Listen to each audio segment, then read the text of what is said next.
Hello everyone, it's Devesh Mishra and welcome back to our channel explain. So आज हम आ चुके हैं एक और नई वीडियो को लेकर। आज जो हम करने जा रहे हैं भाई, principle of micro economics part 1 का चैप्टर नंबर 3 आज हम इस वीडियो में कवर करने जा रहे हैं। ये जो सीरीज बनाई जा रही है, चाहे आप एसएल में हो, रेगुलर में हो, एनसी वेब में हो, ये सारे बच्चों के लिए बनाई जा रही है। बस आपके पास एक कंडीशन होनी चाहिए, क्या कि आपके पास प्रिंसिपल ऑफ माइक्रो इकोनॉमिक्स की बुक 1 का पार्ट होना चाहिए। अगर आपके पास ये है तो आप किसी भी सेमेस्टर में हो, किसी भी कोर्स में हो, चाहे आपका जनरल इलेक्ट्रिक है, चाहे आपका मिल है, चाहे आपका डीएससी है, आपके लिए ये सीरीज इंपॉर्टेंट होने वाली है अगर आपके पास माइक्रो इकोनॉमिक्स का पार्ट 1 है तो। ठीक है जी, तो देखो चलिए शुरू करते हैं। इसमें आज हम पढ़ेंगे चैप्टर नंबर 3, और चैप्टर नंबर 3 से पहले के चैप्टर भैया नहीं पढ़ाओगे? भाई पढ़ा चुका हूं ऑलरेडी, डिस्क्रिप्शन में लिंक भी है। तो अभी तक नहीं देखे तो क्या कर रहे हो भाई, डिस्क्रिप्शन में जाके लिंक देख लो फटाफट से, बाकी चैप्टर को वॉच आउट करके आ जाओ। चलिए शुरू करते हैं चैप्टर नंबर 3। भैया एक सवाल और आ रहा है, बच्चों का सवाल आ रहा है कि भैया इसके नोट्स वगैरह मिल जाएंगे क्या? भाई बिल्कुल यार, नोट्स इसके रेडी हो चुके हैं। जिनको नोट्स बाय करने हैं, ये नंबर दे रखा है, इस नंबर पे जाके मैसेज करो व्हाट्सएप पे, सर हमें मिनिमम अमाउंट पे जो भी प्राइस से बता दो, नोट्स परचेज करने हैं। बस ये जाके मैसेज में लिख देना, तो जितना भी अमाउंट होगा, मिनिमम अमाउंट है 120-30 रुपए, वो पे करके आप इसकी पीडीएफ को भी परचेज कर सकते हो। इसमें सारे चैप्टर्स मिलेंगे, डायग्राम्स मिलेंगे और अट्रैक्टिव कलर और इजी नोट्स मिलेंगे एक्सप्लेनेशन में, जिससे आप एग्जाम में 101% स्कोरिंग कर सकते हो अच्छी वाली।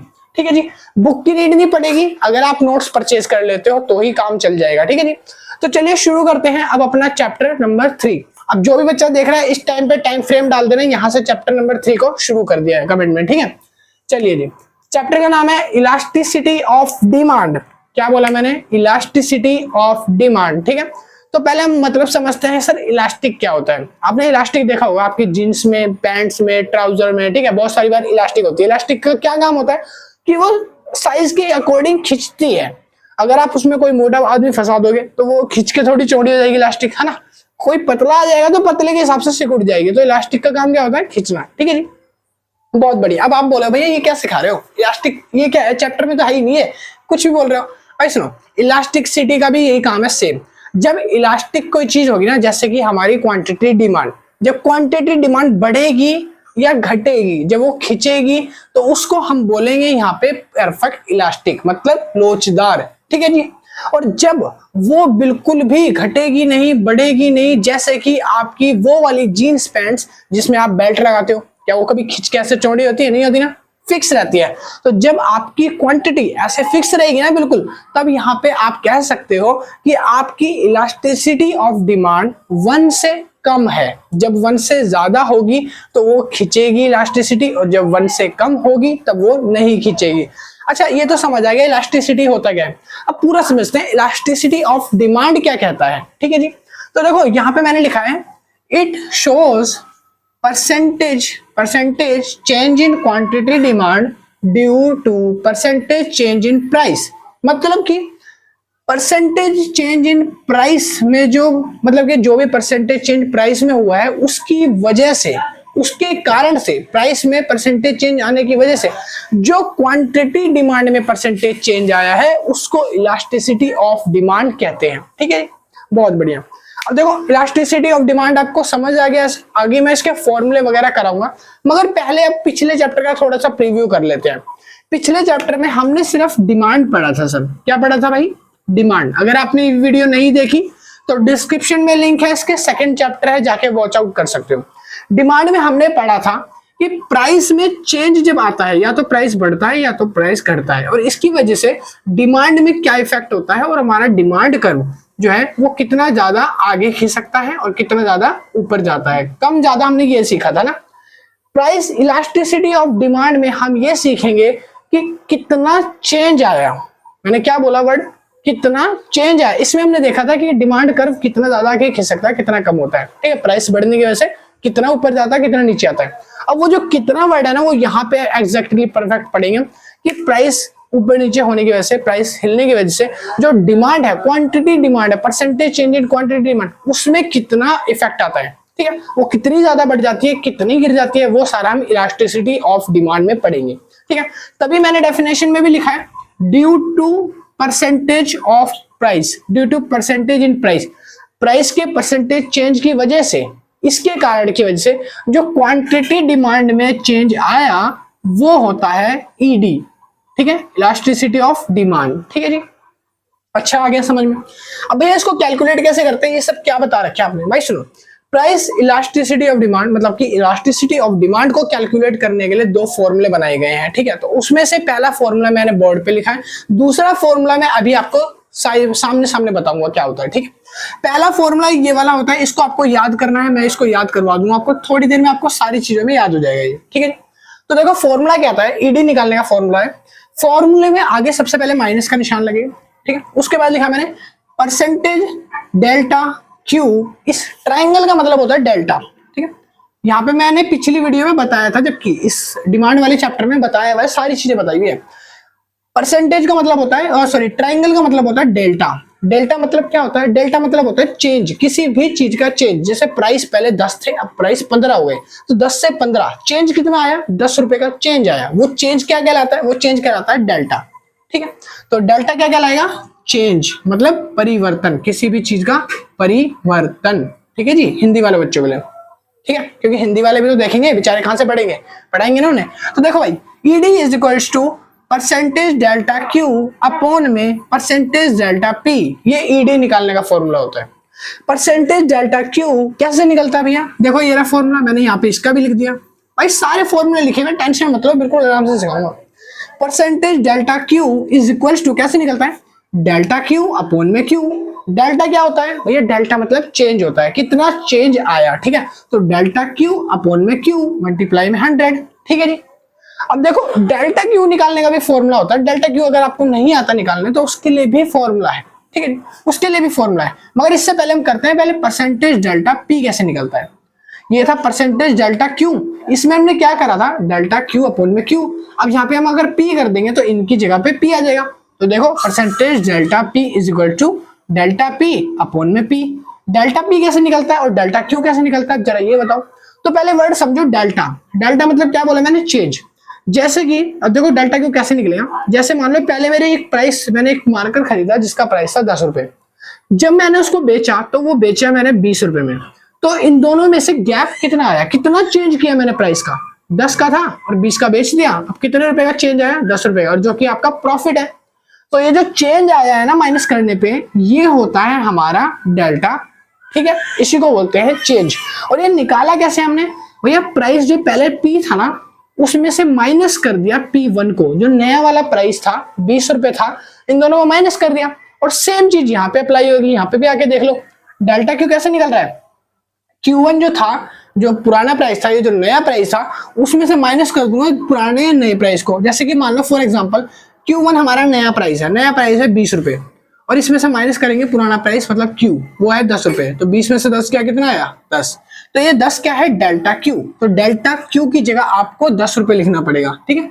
और इसके आगे क्या लगा दोगे, परसेंटेज, ठीक है, परसेंटेज डेल्टा Q हो जाएगा।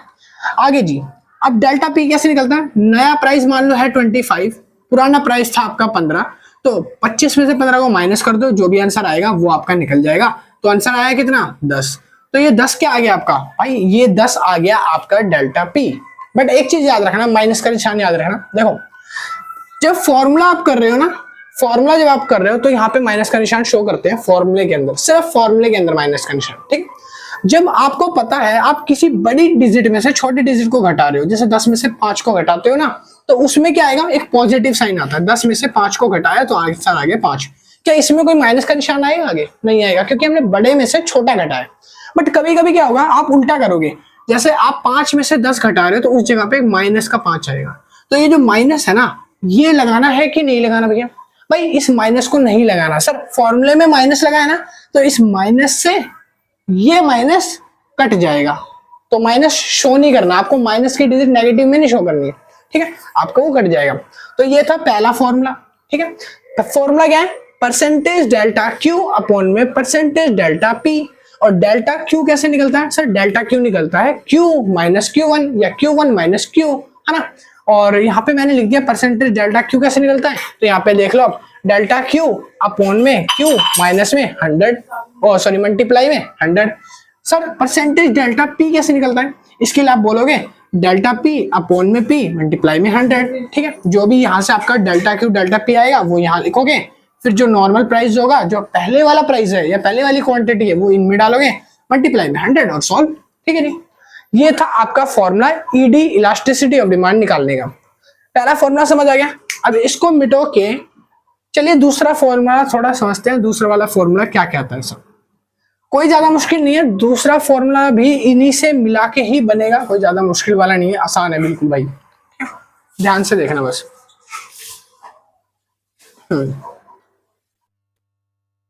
दूसरा फॉर्मूला सर, दूसरा फॉर्मूला क्या कहता है सर? दूसरा फॉर्मूला भी इसी से बनेगा। देखो पहला फॉर्मूला क्या है, ED is equals to percentage delta Q upon में परसेंटेज डेल्टा पी। ठीक है, इसके न्यूमेरिकल इस वीडियो में नहीं आएंगे क्योंकि मुश्किल है, इसमें बुक में ज्यादा नहीं दे रखे, बट आगे अगर कोई वीडियो आएगी तो मैं सेपरेट वीडियो बना के भाई न्यूमेरिकल उसमें कराने की कोशिश करूंगा। ठीक है, कमेंट में ड्रॉप कर देना अगर आपको लगता है कि भाई न्यूमेरिकल की प्रैक्टिस कराओ थोड़ी सी, तो कमेंट सेक्शन में ड्रॉप कर देना। ठीक है, तो देखो इसका फॉर्मूला कैसे बनता है। हमने फॉर्मूला में देखा कि हम निकालते हैं पहले परसेंटेज डेल्टा क्यू, और परसेंटेज डेल्टा क्यू कहां से बनता है, ऐसे बनता है। तो और परसेंटेज डेल्टा पी, ये वाला फॉर्मूला, हम इन दोनों को पकड़ लेंगे, हम इन दोनों को पकड़ के यहाँ पे लिख लेंगे सेपरेट सेपरेट। ठीक है, यहाँ पे मैं लिख के आपको दिखा देता हूँ। तो फॉर्मूला क्या है, percentage delta P is equal to delta P upon में पी मल्टीप्लाई में 100। दूसरा फॉर्मूला परसेंटेज डेल्टा क्यू निकालने का, डेल्टा क्यू अपॉन में क्यू मल्टीप्लाई में 100। अब ध्यान से देखो, अब ध्यान से देखना इसको, मैं दूसरा फॉर्मूला बना रहा हूँ, ये है आपका सेकंड फॉर्मूला। ठीक है, इसको नोट डाउन कर लेना है, स्क्रीनशॉट बाद में मैं टाइम दूंगा उसको उतार लेना। ठीक है, तो देखो 100 से 100 कट गया, 100 से 100 कट जाएगा। ठीक है, अब आपने अगर मैथ पढ़ी हो, एक छोटी क्लास की बेसिक मैथ की बात कर रहा हूं, अगर आपने मैथ पढ़ी हो तो आपने समझा था, उसमें एक वर्ड आया था रेसिप्रोकल करके। रेसिप्रोकल क्या होता है कि जो ये चीज होती है ना, जो चीज होती है, इनको रेसिप्रोकल कर देते हैं, ऊपर नीचे वाली चीजों को चेंज कर देते हैं, बदल देते हैं। तो हम वही करेंगे यहाँ पे सेम। हम क्या करेंगे, यहाँ पे लिखेंगे डेल्टा पी, ठीक है, अपॉन में पी, और यहाँ पे अभी ये डिवाइड हो रही है, जैसे अभी ना इसके नीचे लिखूंगा तो डिवाइड हो रहे हैं, और इधर जब आ जाएंगे रेसिप्रोकल जब हो जाएगा साइन चेंज हो जाएगा, तो यहाँ पे क्या आएगा, मल्टीप्लाई में डेल्टा क्यू अपॉन में क्यू। ठीक है, बस यही है आपका ईडी का दूसरा फॉर्मूला।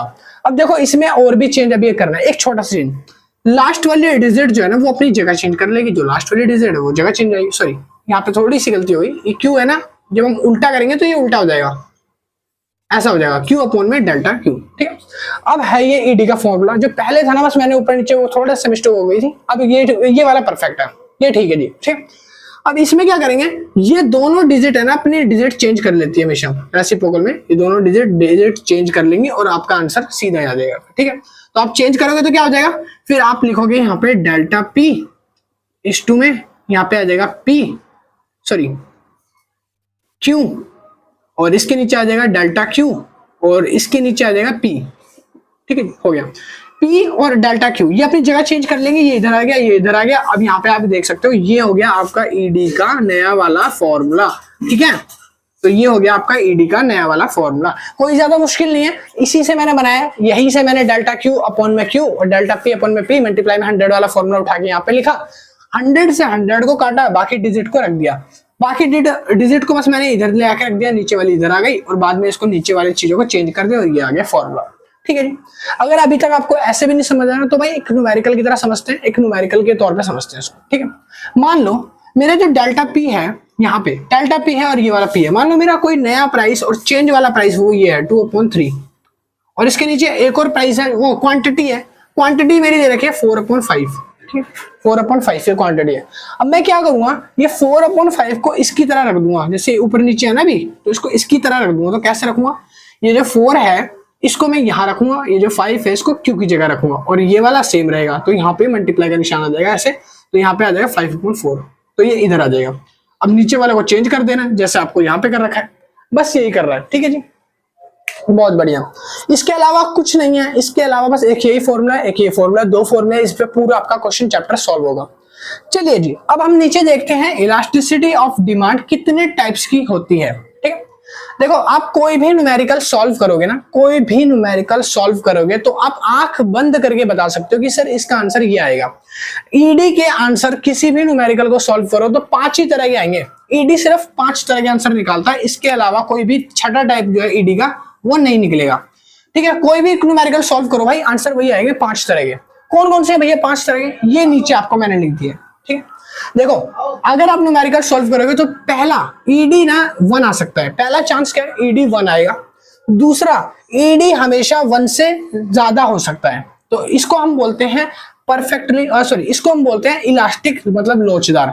और ईडी अगर मान लो इन्फिनिटी आ गया, 1 से ज्यादा है, 5 6 7 10 11, इसको हम बोलेंगे इन्फिनिटी, ठीक है, इन्फिनिटी। तो इसको हम बोलते हैं परफेक्टली इलास्टिक मतलब पूर्णतया लोचदार, पूर्ण लोचदार, ठीक है।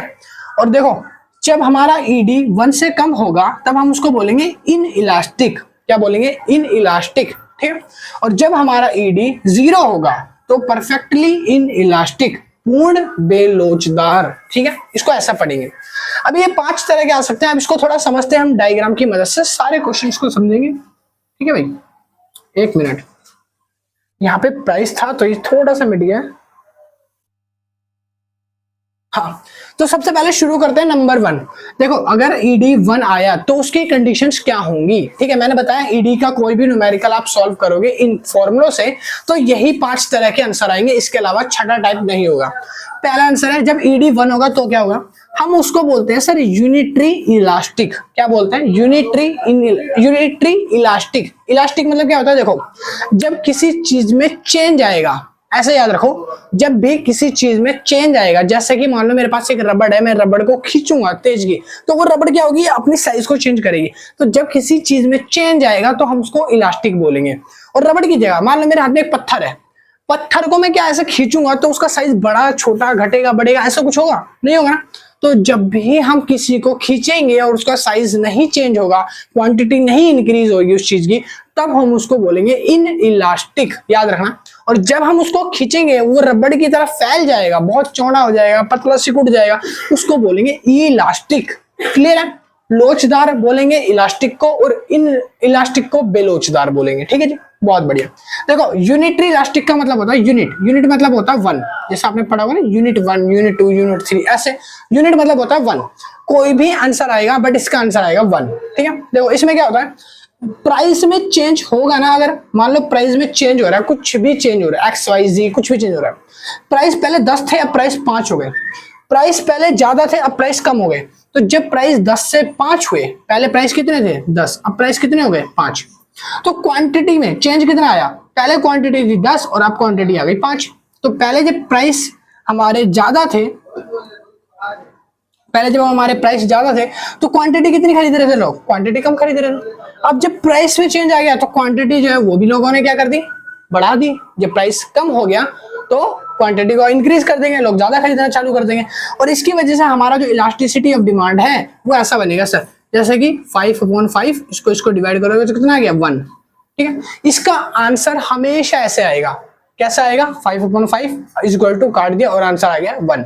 5/5 तो मैंने एक सिर्फ एग्जांपल के तौर पे फिगर बताई है, न्यूमेरिकल में हमेशा इसका आंसर 1 ही आएगा कटने के बाद, जो भी इसकी प्राइस इलास्टिसिटी होगी, जो भी इसकी क्वांटिटी इलास्टिसिटी होगी, मतलब कि इसकी क्वांटिटी में इतना चेंज ही आएगा जिसमें आपका आंसर हमेशा 1 आएगा।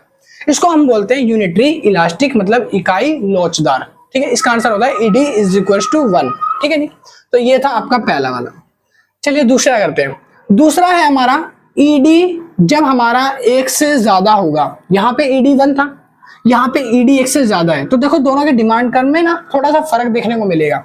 अब ये थोड़ा सा फ्लैटर हो गया, क्या हो गया, फ्लैटर, इसको फ्लैटर डायग्राम बोलते हैं, ठीक है।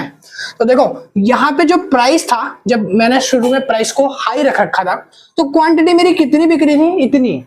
जैसे ही मैंने थोड़ा सा प्राइस में चेंज किया, हल्का सा प्राइस कम किया, मुन्नू सा प्राइस कम किया, ठीक है, इतना सा प्राइस मैंने कम कर दिया, कितना, इतना सा, मैं इतना सा कम किया भाई, थोड़ा सा दूंगा। तो थोड़ा सा प्राइस कम करने से इलास्टिसिटी ऑफ डिमांड मतलब कि क्वांटिटी में देखो भाई कितना चेंज आ गया, इतना सारा चेंज आ गया, है ना। जैसे कि आप यूं समझो कि टमाटर जब है, एग्जाम्पल ले लेते हैं किसी भी वेजिटेबल का, टमाटर जब है, पहले टमाटर थे 100 रुपए किलो, तो लोग 1-1 किलो, आधी किलो, पहिया खरीद रहे हैं। हल्का सा टमाटर में चेंज आया, टमाटर की कीमत कितनी बढ़ी है, 100 से 90 हुई है, और जो लोग 1 किलो खरीदते थे ना वो 4-4 किलो खरीदने लग गए, ऐसा समझो। क्वांटिटी बहुत ज्यादा बढ़ गई और प्राइस थोड़ा सा कम होने की वजह से। तो जब ऐसा कोई सिचुएशन है जहां प्राइस थोड़ा सा घटे और क्वांटिटी बहुत ज्यादा आगे फ्लक्चुएट हो जाए, तो इसको बोलते हैं कि ईडी जो है वो यहाँ पे इलास्टिक है मतलब लोचदार है, जहां पे ईडी जो है वो हमेशा 1 से ऊपर ही आएगा। क्या आएगा? 1 से ऊपर ही आएगा। तो इसका एग्जांपल अगर मैं आपको देकर समझाऊं, नीचे देखो यहाँ पे 10, इधर लिख दिया 5। इसका क्वेश्चन का न्यूमेरिकल जो है ना वो हमेशा ऐसे फंसेगा जहां पे आपका नीचे वाली डिजिट छोटी होगी और ऊपर वाली डिजिट हमेशा बड़ी होगी। तो आंसर क्या आ गया? 2 आ गया, 2/1, है ना। तो ऊपर जब 2 आ रहा है तो इसका मतलब है कि जो आपका ईडी है वो 1 से ज्यादा है ना, 1 से ज्यादा है। तो समझ लेना कि जब ईडी 1 से ज्यादा है, कोई भी चीज जब लोचदार है जिसको हम रबड़ की तरह खींच सकते हैं और वो आगे खींचे जा रही है, चेंज आता जा रहा है उसमें, तो उस जगह पे वो इलास्टिक होगी, मतलब लोचदार होगी, और वहां पे उसका ईडी कैसा बनेगा? 1 से ज्यादा। ठीक है जी, 1 से ज्यादा बनेगा। चलिए जी, अब तीसरे वाला समझते हैं, थर्ड वाला सिचुएशन। थर्ड वाली सिचुएशन कहती है यहां पर ना ईडी जो है वो 1 से कम है। क्या बोला मैंने? यहां पर ईडी 1 से कम है। ईडी 1 से कम कब होता है भाई? सुनो, जब ईडी 1 से कम होता है ना तो हम उसको बोलते हैं बेलोचदार। वो एकदम रॉक की तरह है, पत्थर की तरह। कैसा है वो? इसको बोल सकते हो रॉक। ठीक है, पत्थर को कितना मर्जी खींच लो, कितना मर्जी दबा लो, क्या वो छोटा होता है या कभी खींच के बड़ा होता है हाथ से? मतलब ये छोटा बड़ा होता है? नहीं होता ना। बट अच्छा, ये मार्कर है, ये कोई रबड़ है, रबड़ बैंड है, इसको अगर मैं कितना भी खींच लूं, क्या बड़ा होगा, छोटा होगा, कुछ होगा ऐसा लगेगा आपको? नहीं होगा ना। बट मैं आपको एक जादू दिखा दूं भाई, ऐसे करेंगे, ऐसे करेंगे, ठीक है, मार्कर को ऐसे करेंगे। अब इसको मैं देखो ऐसे ऐसे करूंगा। अब आपको क्या लग रहा है? फ्रेम में क्या लग रहा है कि मार्कर बहुत छोटा सा नहीं हो गया? छोटा सा लग रहा है भाई, ये है जादू। बट मार्कर छोटा नहीं हुआ है। अब ये मत बोलना भाई आपने मार्कर छोटा कर दिया, पत्थर भी छोटा कर सकते हो। ठीक है, नहीं भाई ऐसे नहीं कर सकते। ठीक है, बस छोटा सा जादू दिखाया। हाँ जी, करके देख लेना ट्राई, बढ़िया है, बेस्ट है। सुनो भाई, मैं क्या बता रहा था, टॉपिक पे आते हैं अपने। हम जब बात कर रहे हैं ना इन इलास्टिक की, सर इन इलास्टिक के अंदर क्या होता है? हम किसी भी पत्थर को खींच के बड़ा छोटा नहीं कर सकते। कोई इलास्टिक नहीं हो, इन इलास्टिक है। यहाँ पर ईडी 1 से कम होगा। जहां पे खींच के बड़ा नहीं कर सकते ना, वहां ईडी 1 से कम जाएगा हमेशा। ठीक है, इसका डायग्राम देखते हैं। डायग्राम देखो, प्राइस पहले यहां पे था तो क्वांटिटी हम मांग रहे थे 1। प्राइस को मैंने बहुत ज्यादा गिरा दिया, मतलब प्राइस को बहुत ज्यादा गिरा दिया, फिर भी क्वांटिटी जो है वो थोड़ी सी ही इंक्रीज हुई है, फिर भी नहीं बढ़ी, है ना, इंक्रीज नहीं हो रही। भाई देखो, कुछ कुछ ऐसी चीजें होती हैं जो एक दिन के अंदर खराब हो जाती हैं। ठीक है, कुछ कुछ ऐसी चीजें होती हैं जिनको आपने एक दिन, विद इन 1 डे यूज नहीं करी तो वो खराब, है ना। जैसे कि आपका दूध है, मान लो दूध को तुम दुकान से लेके आ रहे हो, क्या दूध को 10 दिन तो नहीं चला पाओगे? ठीक है, मान लो मैं एक दूध की थैली लाया, दूध की थैली का रेट है 35 रुपए, अभी 35-34 रुपए चल रही है दूध की थैली। ठीक है, ठीक है, अमूल वाली बोल दो, मदर डेयरी की बोल दो। मैं दूध की थैली मम्मी के साथ लेने गया, भाई 35 रुपए की दूध की थैली है। तो दूध की थैली जब 35 रुपए की थी तो मैंने एक थैली खरीदी थी। मैं कितनी खरीदा था? एक थैली, क्योंकि मेरी औकात उतनी की।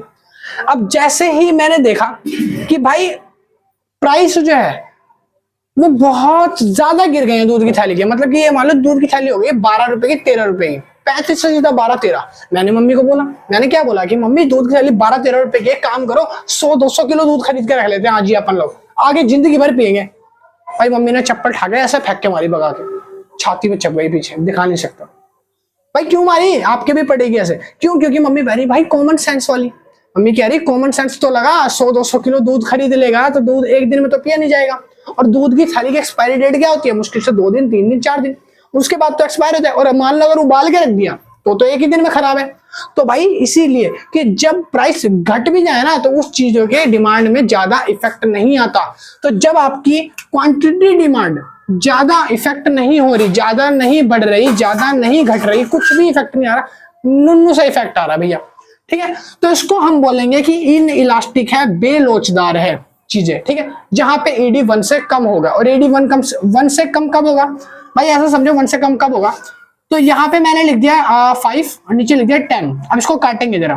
ठीक है, अगर मैं इसको काटूं, सॉरी, आपको ईडी सर 1 से कम दिखाना है, कह रहे 1 से कम दिखाना भैया, ये तो 1 से ज्यादा हो जाएगा ऐसे तो। ठीक है, तो आप ऐसे समझो जैसे कि मैंने यहाँ पे लिख दिया 10। ठीक है, और नीचे अगर मैं इसको डिवाइड कर रहा हूँ 20 से, तो 20 से अगर मैं काटूंगा तो 1/2, और अगर मैं इसको भी काटूंगा तो 0.5 हो जाएगा। तो जब मेरा ये 0.5 हुआ तो मतलब कि ईडी कैसा हुआ? 1 से कम। और मैंने बताया था जब ईडी 1 से कम होता है तो उसके आगे एक माइनस लगता है, बताया था ना माइनस का ऊपर। और मैंने बोला था कि माइनस फॉर्मूले में भी होगा तो माइनस से माइनस कट जाएगा, तो इसके आगे कभी भी माइनस का निशान मत लगाना। कोई भी आंसर आए माइनस का निशान आएगा तो माइनस का निशान मत लगाना, प्लस का निशान नहीं लगाना, माइनस का निशान नहीं लगाना, बस ऐसे ही रहने देना। आपको फॉर्मूले में माइनस का निशान लगाओगे आप। ठीक है, तो ईडी क्या होगा यहाँ पे 1 से कम, 1 से कम है तो मतलब कि आपकी क्वांटिटी में बिल्कुल भी चेंज नहीं आएगा, प्राइस चाहे बढ़ जाए या फिर घट जाए। ठीक है जी, चलिए जी फोर्थ पॉइंट बताओ भैया, ईडी इज इक्वल टू 0। जब आपका ईडी 0 है, जब आपका ईडी 0 है ना, तो आपका प्राइस कितना ही फ्लक्चुएट हो जाए, कितना ज्यादा हो जाए, क्वांटिटी डिमांड में कोई चेंज नहीं आएगा, बिल्कुल नहीं आएगा। देखो प्राइस पहले यहां था तो भी मैं इतनी क्वांटिटी खरीदूंगा, प्राइस इतना हो गया तो भी मैं इतनी खरीदूंगा, प्राइस यहां आ गया, यहां आ गया, यहां आ गया, यहां आ गया। एक टाइम पे उसने बोला फ्री में ले जा, एक टाइम पे दुकानदार मेरे आगे से गिड़गिड़ा रहा, भाई पैसे नहीं है घर में, फ्री में ले जा यार, मैं खरीदूंगा ही नहीं। मैं बोलूंगा मेरे को जरूरत ही नहीं है, मेरे को तू जितना मर्जी बढ़ा ले, तू करोड़ कर ले, तू 100 कर ले, मैं खरीदूंगा नहीं, मैं खरीदूंगा उतना ही जितना मुझे चाहिए। तो जब आपकी क्वांटिटी में कोई भी चेंज ना आए, कोई भी चेंज नहीं आ रहा, बिल्कुल भी नहीं आ रहा, तो इसको बोलते हैं पूरी तरह से इन इलास्टिक। जैसे कठोर है, इतना पत्थर हो गया, पत्थर बिल्कुल भी खींचने से बड़ा छोटा नहीं हो रहा, जब कोई चेंज नहीं आ रहा तो उसको परफेक्टली पूर्णतया इन इलास्टिक मतलब बेलोचदार है, पूर्णतया बेलोचदार, कोई भी काम की नहीं। इसको बोलते हैं ईडी इज इक्वल्स टू 0। यहाँ पे ईडी आपका हमेशा 0 आएगा। जब ईडी 0 आएगा तब समझ लेना कि आपका पूर्णतया बेलोचदार हो गया है। ठीक है, लास्ट वाले पे आ जाओ, ये वाला इन्फिनिटी, परफेक्टली इलास्टिक। यहाँ पे ना आपका जो ईडी है वो 1 से ज्यादा आ सकता है। ईडी परफेक्टली इलास्टिक है, मैंने इलास्टिक बोला, पूर्णतः लोचदार है, खींच सकता है, खींच सकते हैं, क्वांटिटी ऊपर नीचे बढ़ रही है। इस जगह पे जहां आपकी क्वांटिटी डिमांड जो है वो चेंज करती है, ठीक है, बहुत ज्यादा तौर पे चेंज करती है, एक्सट्रीमली हाई, ठीक है, तो यहाँ पे ईडी क्या होता है, इन्फिनिटी, बहुत ज्यादा बढ़ता है। तो यहाँ पे देखो प्राइस फिक्स है, इस वाले में देखो क्वांटिटी फिक्स थी, प्राइस चेंज हो रहा था, फिर भी क्वांटिटी फिक्स ही थी।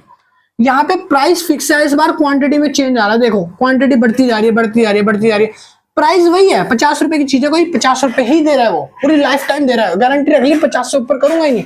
और क्वांटिटी पहले कम थी, कभी बढ़ रही है, फिर कम हो रही है, फिर आगे जा रही है, आगे जा रही है, आगे जा रही है, बढ़े जा रही है, बढ़े जा रही है, बढ़े जा रही है। तो क्या हो रहा है, यहाँ पे क्वांटिटी में चेंज आता जा रहा है, बढ़े जा रही है चीजें। और जब ऐसी कोई चीज सिचुएशन आ जाए तो ईडी हमेशा क्या होगा, 1 से ज्यादा होगा। 1 से ज्यादा का मतलब क्या होता है भैया, देखो जैसे कि 5 से डिवाइड करो, 5 × 5, 5 × 4 = 20, तो कितना आ गया 4। तो ईडी जब 5 से मतलब कि 1 से ज्यादा है, 3, 4, 5, 6 हजार तक भी हो सकता है, यहाँ सर 1000 भी आ सकता है, 10,000 भी आ सकता है, तब इन्फिनिटी होगा ईडी, क्या होगा, इन्फिनिटी। ठीक है, क्लियर है। तो ये थे ईडी की 5 सिचुएशन। जब भी आप इन फॉर्मूले की मदद से ईडी सॉल्व करोगे तो इन 5 सिचुएशन के अलावा कोई नई सिचुएशन नहीं आएगी।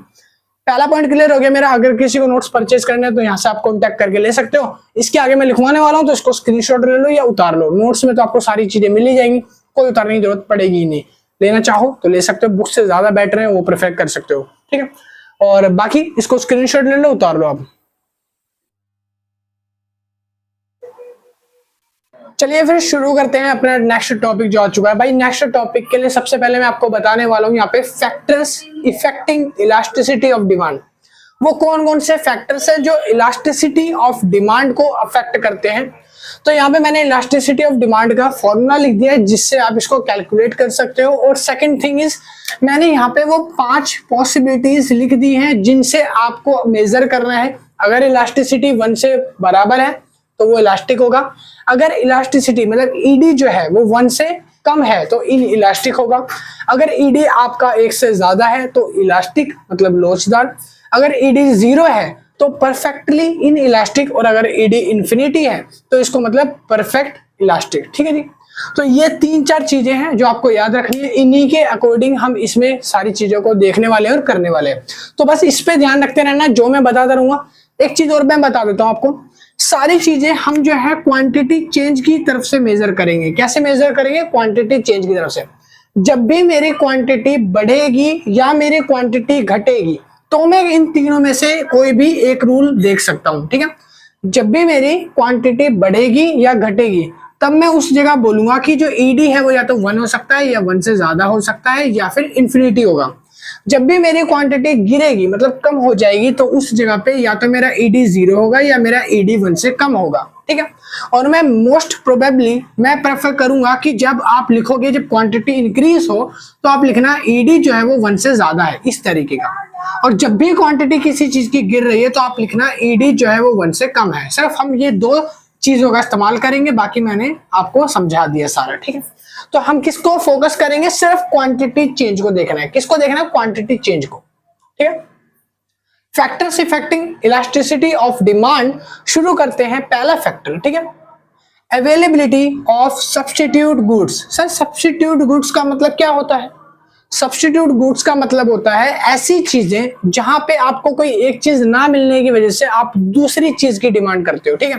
फॉर एग्जांपल आपको ना चाय पीने की आदत है सर, चाय पत्ती के प्राइस थोड़े से बढ़ गए, तो मैंने क्या बोला, आपको टी पीने की आदत है और टी के प्राइसेस है ना थोड़े से बढ़ गए, जिसकी वजह से आपने टी को छोड़ के आपने कॉफी प्रेफर करी, क्योंकि कॉफी के प्राइस सेम थे, तो कॉफी जो है आपने डिमांड करी।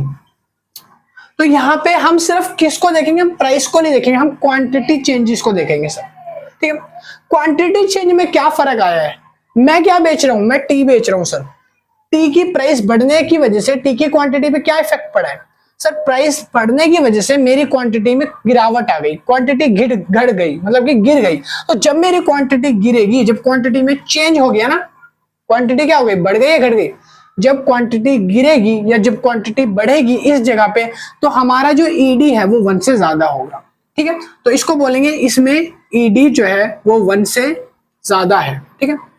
और ये कैसा बनेगा हमारा डिमांड कर्व, इसको जब 1 से ज्यादा बनाएंगे तो ये इलास्टिक बनेगा, ठीक है, इलास्टिक बनेगा। क्यों, क्योंकि क्वांटिटी में क्या चेंज आया, क्वांटिटी गिर गई सर, ठीक है।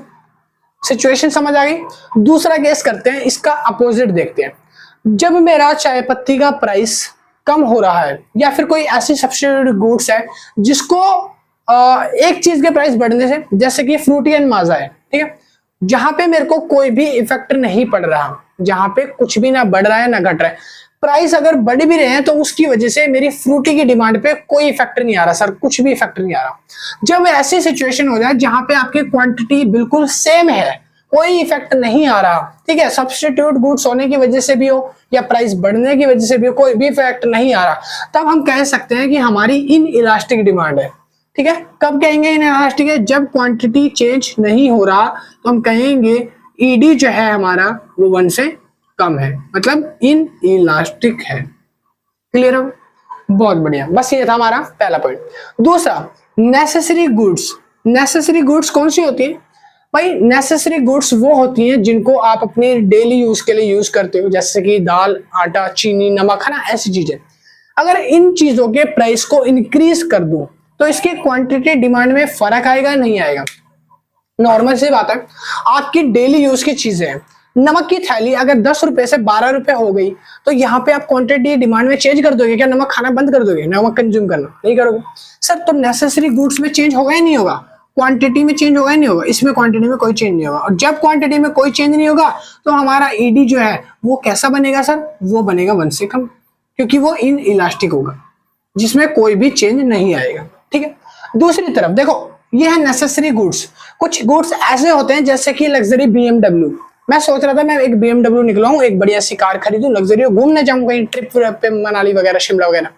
बट मैंने देखा कि प्राइस है ना बहुत ज्यादा बढ़ गए पेट्रोल के, ठीक है, पेट्रोल के प्राइस बढ़ गए। मैं सोच रहा हूँ कार लूं या ना लूं, पेट्रोल के रेट बढ़ गए, कार लूंगा तो पेट्रोल डलवाना पड़ेगा, फ्री में तो चलेगी। तो मैंने अपनी डिमांड को कम कर दिया। वैसे भी वो नेसेसरी नहीं है सर, और एक तरह से खर्चा ही होगा फिर मेरे को, तो नेसेसरी तो नहीं है ना कि उसके बिना मैं जी नहीं पाऊंगा, कार के बिना, है ना, दाल आटा चीनी तो है नहीं कि उसके बिना मैं ही नहीं पाऊंगा, लेना ही पड़ेगी कार में।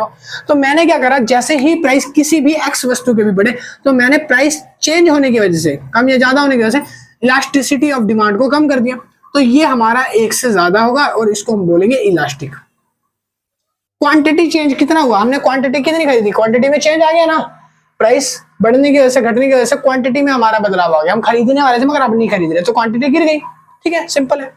तीसरा, time period. Sir time period, देखो किसी भी चीज को यूज करने का एक टाइम पीरियड होता है, ठीक है। जैसे कि मान लो कोई चीज अगर बिल्कुल सस्ती हो जाती है, काफी बार कुछ ऐसी चीजें होती है जो नॉन ड्यूरेबल होती है, जिसको आप ज्यादा दिन तक संभाल के नहीं रख सकते। फॉर एग्जांपल, अगर मान लो कोई भी आप ब्रेड का पैकेट ले आओ, एक ब्रेड ले आया मैं 20 रुपए वाला, जब मैं ब्रेड लेके घर में यूज कर रहा हूँ तो क्या मैं उस ब्रेड को 2-3 महीने तक या 1-2 हफ्ते तक संभाल के रख सकता हूँ सर? उसमें फंगस पड़ जाएगी, हरी हरी फंगी आ जाएगी, ठीक है, खराब हो जाएगी वो। तो टाइम पीरियड मैटर करता है। देखो टाइम पीरियड मैटर कैसे करता है कि अगर प्राइस जो है मान लो ब्रेड के बिल्कुल लो हो जाए, 20 रुपए वाला पैकेट 5 रुपए में मिल रहा है, तो क्या मैं यहाँ पे स्टॉक भर के रख लूंगा? मैं ये भी तो देखूंगा कि भाई इसका टाइम पीरियड शॉर्ट है। अगर मैं इतना सारा भर के रख लूंगा क्वांटिटी, तो आगे क्या होगा? खराब हो सकती है। तो जहां पे प्राइस बढ़ने की वजह से या घटने की वजह से क्वांटिटी में जब चेंज नहीं आ रहा, ठीक है, क्योंकि यहाँ पे मैंने कोई डिमांड करी नहीं, क्वांटिटी में चेंज नहीं आया, तो जब क्वांटिटी में चेंज नहीं आ रहा तो यहाँ पे आप कह सकते हो जो आपका ईडी है वो इन इलास्टिक है, ठीक है, 1 से कम है और इन इलास्टिक है, इन इलास्टिक है, ठीक है। दूसरी तरफ दूसरा केस समझो, कोई ऐसी चीज है जिसको मैं लंबे टाइम पीरियड तक संभाल के रख सकता हूँ और उसके प्राइस में चेंज वगैरह नहीं आ रहा, ठीक है। कोई भी ऐसी चीज हो सकती है जब मैं किसी चीज को लंबे टाइम तक संभाल के रख सकता हूँ, ठीक है, तो मैं उसको खरीदना चाहूंगा ज्यादा, ठीक है, तब मैं चाहूंगा कि भाई इसका प्राइस अगर बढ़ेगा या घटेगा, चीजें तो हमें तब भी लेनी पड़ेगी, ठीक है। तो यहाँ पर हमारा जब ईडी फ्लक्चुएट होगा, मतलब कि हमारी क्वांटिटी डिमांड जैसे बढ़ी या घटी, तो हमारा ईडी जो है वो कैसा हो जाएगा? एक से ज्यादा, और वो हो जाएगा इलास्टिक। क्लियर है? बहुत बढ़िया। तो ये समझ आ रहा है, आगे समझते हैं important of the commodity in the budget of consumer. देखो कुछ ऐसी गुड्स होती हैं सर जो रिच लोगों के लिए बनाई जाती है, कुछ ऐसी होती है जो पुअर लोगों के लिए बनाई जाती है, अमीर लोगों के लिए, गरीब लोगों के लिए। अगर मान लो कोई भी ऐसी चीज है जो बजट से बाहर है कंज्यूमर के, ठीक है, मान लो ये मार्कर, मैं इस मार्कर को खरीदने के लिए गया मार्केट में और इस मार्कर का प्राइस अगर 10 रुपए था तो मैं खरीद रहा था, इसका प्राइस बढ़ा के 20 रुपए कर दिया, तो मैंने क्वांटिटी क्या कर दी? कंज्यूम करनी कम कर दी। जैसे ही मैंने अपनी डिमांड कम कर दी, सर मैं तो हूँ गरीब आदमी, मैं हूँ भिखारी की औलाद, ठीक है, मैं नहीं कंज्यूम कर सकता 20 रुपए वाला मार्कर, मैं 10 रुपए वाला होता तो ले लेता, तो मैंने अपनी डिमांड क्वांटिटी कम कर दी, और जैसे मेरी क्वांटिटी डिमांड कम हुई, ईडी हो गया फ्लक्चुएट, तो ईडी हो गया एक से ज्यादा, और यहाँ पे हम इसको क्या बोलेंगे? इलास्टिक, ठीक है। जब भी चेंज आएगा क्वांटिटी में चेंज किसकी वजह से? ड्यू टू प्राइस की वजह से, बताया था ना शुरू में, ड्यू टू प्राइस की परसेंटेज चेंज की वजह से क्वांटिटी में कुछ भी चेंज आया तो वो इलास्टिक। चेंज हो रहा है मतलब इलास्टिक की तरह खींच रहा है, कम हो रहा है तो वो इलास्टिक। अगर वो नहीं हो रहा चेंज तो वो इन इलास्टिक। अगर वो चेंज आ रहा है तो एक से ज्यादा, चेंज नहीं आ रहा तो एक से कम, सिंपल रूल है, ठीक है। और इसका ऑपोजिट कर दोगे जब क्वांटिटी डिमांड आपकी बढ़ जाएगी, सॉरी नहीं बढ़ेगी ना ही घटेगी, सिंपल रहेगी, फिक्स रहेगी, तो ईडी जो है आपका फ्लक्चुएट होगा ही नहीं, तो वो एक से कम हो जाएगा और आप यहाँ पे लिखोगे इन इलास्टिक, ठीक है। अगला पॉइंट है new customers enter in market. जब आपके मार्केट में नए कस्टमर्स आएंगे, तो देखो नए कस्टमर्स आते हैं वो ढूंढते हैं कि एक तो बेटर सामान मिले, अच्छे से अच्छा मिले, और रेट जो है, प्राइस जो है बहुत कम हो। कम प्राइस पे अच्छी क्वांटिटी का सामान जो है नए कंज्यूमर ढूंढते हैं। अगर उनको ऐसा नहीं मिलेगा तो वो डिमांड नहीं करेंगे, है ना। तो प्राइस कम हो, थोड़ी सी ज्यादा हो, चल जाएगा। क्वांटिटी अगर अच्छी दे रहे हैं, ठीक है, मतलब कि प्राइस के हिसाब से क्वांटिटी उनको वर्थ इट लग रही है, अच्छा सामान मिल रहा है, तो नए कस्टमर अट्रैक्ट होंगे और ज्यादा आएंगे, ठीक है। और यहाँ पे वो अपनी डिमांड को बढ़ा देंगे, तो जैसे ही डिमांड बढ़ेगी मतलब कि ईडी आपका फिर से फ्लक्चुएट हुआ, डिमांड बढ़ने की वजह से ईडी बढ़ गया, और जब ईडी आपका बढ़ गया, डिमांड आपकी चेंज हुई है, बढ़ गई है, तो आप क्या लगाओगे? ईडी कम हो जाएगा, ईडी सॉरी ज्यादा हो जाएगा, और उसको हम बोलेंगे इलास्टिक। कम नहीं होगा, ज्यादा हो जाएगा। जब क्वांटिटी में चेंज ही नहीं होगा फिर से, तो ईडी आपका फ्लक्चुएट ही नहीं होगा, फिर 1, और यहाँ पे इनइलास्टिक, ठीक है। प्राइस में चाहे बढ़ने की वजह से, कमी की वजह से, अगर कोई चीज आपको नहीं पसंद आई, कस्टमर को नहीं पसंद आ रही, वो क्वांटिटी खरीद ही नहीं रहे, सेम वही, चाहे बढ़ा तो वही, चाहे कम कर तो कुछ फर्क ही नहीं पड़ रहा, तो ईडी में जीरो का इफेक्ट देखने को मिलेगा, कम हो जाएगा, ठीक है। नंबर ऑफ यूजेस, देखो नंबर ऑफ यूजेस, जैसे कि मान लो फॉर एग्जाम्पल टमाटर है, टमाटर छोड़ो, कोई और एग्जांपल लेते हैं, जैसे आलू है। आलू सारी सब्जियों के साथ चल जाती है, एक तरह की राजा है, सब्जियों का राजा है जैसे, ठीक है। आलू को हर सब्जी में खा सकते हो, आलू के साथ आलू बैंगन बन सकती है, आलू मटर बन सकती है, और आलू के साथ आलू शिमला मिर्च बन सकती है, आलू के साथ बहुत सारी सब्जी वैरायटी आप कॉम्बिनेशन करके बना सकते हो। तो सर नंबर ऑफ यूजेस जिसके ज्यादा है, तो उसके प्राइस बढ़ने से, घटने से कोई इफेक्ट पड़ेगा? नहीं सर, ज्यादा इफेक्ट नहीं पड़ेगा। तो जब ऐसी चीज है तो क्वांटिटी हमेशा ऊपर जा सकती है, नीचे जा सकती है। जब क्वांटिटी ऊपर नीचे फ्लक्चुएट हो रही है तो आपको पता चल गया भाई ईडी क्या है, यहाँ पे ईडी या तो बढ़ रहा है या घट रहा है, ठीक है। जब भी वो बढ़ रहा है, जब भी क्या होगा, जब घट रहा है तब क्या होगा, तो ईडी जब बढ़ेगा, इंक्रीज होगा, तो आप यहाँ पे लिख सकते हो ईडी 1 से ज्यादा है, वो इलास्टिक है। ईडी में कोई भी चेंज नहीं आ रहा सर, ईडी में कोई भी चेंज नहीं आ रहा, तो ईडी जो है, और सॉरी मैं कह रहा हूँ कि डिमांड में इस बार कोई चेंज नहीं आ रहा। कोई ऐसी चीज है जैसे कि फॉर एग्जाम्पल एसी, ठीक है, एसी के प्राइस बढ़ने की वजह से, घटने की वजह से मैं इसको लगवा ही नहीं रहा, ठीक है, मैं उसके नंबर ऑफ यूजेस कर ही नहीं पा रहा, सिर्फ एक हवा के लिए तो यूज कर रहा हूँ, तो मैंने सोचा इसको लेने का फायदा क्या है, चाहे बढ़े चाहे घटे, मेरे लिए तो काम का ही नहीं है। मैंने डिमांड वही 0 कर रखी है, मैं डिमांड ही नहीं कर रहा, तो यहाँ पे ईडी जो है आपका 1 से कम हो जाएगा, इन इलास्टिक हो जाएगा। ठीक है, तो ये थे आपके कुछ फैक्टर्स जिसकी वजह से आपकी price of elasticity demand effect होती है। अब इसका स्क्रीनशॉट ले लेना बाद में, आगे चलते हैं अगले टॉपिक पे। अगला पॉइंट है भाई टोटल आउटले मेथड। आई नो ये थोड़ा सा इसमें मिक्सअप हो गया है, थोड़ा समझने में थोड़ा सा लगेगा, बट मैं समझा दूंगा। ठीक है, आप इसको ऐसा मान के चलो कि ये थोड़ा सा ऐसे अलग है, ऐसे करके। ठीक है जी, हाँ, तो अब हम पढ़ेंगे अगला total outlay method. Outlay method क्या है भाई? आउटले मेथड ये दिखाता है एक तरह का आपका एक्सपेंस और क्वांटिटी कितनी है, मतलब कि खर्चा कितना हो रहा है, मतलब कि आपके पास जो प्राइस है उस प्राइस सेगमेंट पे आप कितनी क्वांटिटी खरीद रहे हो उसके अकॉर्डिंग आपका खर्चा बताता है, और उसी खर्चे से आपका इलास्टिसिटी निकालता है कि आपकी कीमत लोचदार है बेलोचदार है, इलास्टिक है या इन इलास्टिक है। तो देखो मैंने एक टेबल बनाई है, यहाँ पे प्रेजेंट करिए, ये है आपके प्राइस, ये आपकी क्वांटिटी, ये है टोटल एक्सपेंस। हम ये देखेंगे टोटल एक्सपेंस कैसे निकलता है, खर्चा कैसे निकलता है। देखो आपने मान लो किसी चीज की 10 यूनिट खरीद ली, उसका प्राइस था 5 रुपए। अब मैं पूछूं आपने कितना खर्चा किया, आपने किसी चीज की 10 यूनिट खरीदी है, प्राइस है 5 रुपए, तो 5:10 कितना हो गया? 5×10 जा 20 हो गया, यार कुछ भी बोल रहे हैं बच्चे। 5×10 जा 50, मतलब कि आपने 50 रुपए का एक्सपेंस कर दिया सर, खर्चा कर दिया। तो देखो ना, प्राइस ये दे रखा है, क्वांटिटी ये दे रखी है, टोटल एक्सपेंडिचर दे रखा है मैंने। तो जब 7 रुपए प्राइस था, 12 क्वांटिटी खरीद ली, कितने रुपए हो गए? 84। 6 रुपए प्राइस पे 6 रुपए क्वांटिटी खरीद ली, 36। 5 रुपए प्राइस पे 4 क्वांटिटी खरीद ली, 20। 4 प्राइस पे 5 क्वांटिटी खरीद ली, 20। 3 प्राइस पे 8 क्वांटिटी खरीद ली, 24। हाँ, मैंने मल्टीप्लाई करता गया। अब देखो टोटल एक्सपेंस कैसे निकाल रहा हूं मैं, खर्चे निकाल कैसे रहा हूं इनकी मदद से। तो मैंने क्या करा, मैंने इसको मल्टीप्लाई किया, देखो लिखा है मैंने price multiply by quantity, price को क्वांटिटी से मल्टीप्लाई करो, टोटल एक्सपेंडिचर बाहर आ गया। ठीक है, अगर मान लो आपको प्राइस ही निकालना है, मतलब कि आपको ये प्राइस निकालने को बोल दिया, और तब कैसे निकालोगे? तो सिंपल है, ये चीज इसको इधर ले जाएंगे, इसको डिवाइड कर देंगे, तो हम टोटल एक्सपेंडिचर से क्वांटिटी को डिवाइड कर देंगे, तो सॉरी भाई, तो हमारा क्या निकल जाएगा? प्राइस निकल जाएगा। क्वांटिटी निकालनी है अगर आपको, तो टोटल एक्सपेंडिचर से जो दे रखा प्राइस है उसको डिवाइड कर दो, तो आपका निकल जाएगा, क्या निकल जाएगा? क्वांटिटी निकल जाएगी। ठीक है, इतना क्लियर हो गया भैया। अब इसमें इलास्टिक इन इलास्टिक कैसे है ये बता दो जरा। देखो जब भी आपका प्राइस बढ़ता है और टोटल एक्सपेंडिचर घटता है, मैंने क्या बोला? प्राइस बढ़ रहा है, टोटल एक्सपेंडिचर घट रहा है। ठीक है, देखो प्राइस कितना था? प्राइस बढ़ रहा है, मैंने बोला है। ठीक है, बढ़ रहा है बढ़ रहा है बढ़ रहा है बढ़ रहा है बढ़ रहा है बढ़ रहा है 5 6 4, इसको आप मिटाओ के यहां पे कर लो 6 कर देता हूं। ठीक है, और यहां पे आप कर लो 1 और यहां पे कर लो 6। अब ध्यान से देखो मैंने क्या बोला, जब आपका प्राइस बढ़ेगा और टोटल एक्सपेंडिचर घटेगा। प्राइस कितना है? 4 था, अब कितना हो गया? 6। प्राइस बढ़ गया, टोटल एक्सपेंडिचर में आ जाओ, टोटल एक्सपेंस में पहले कितना था? 20 और अब कितना है? 6।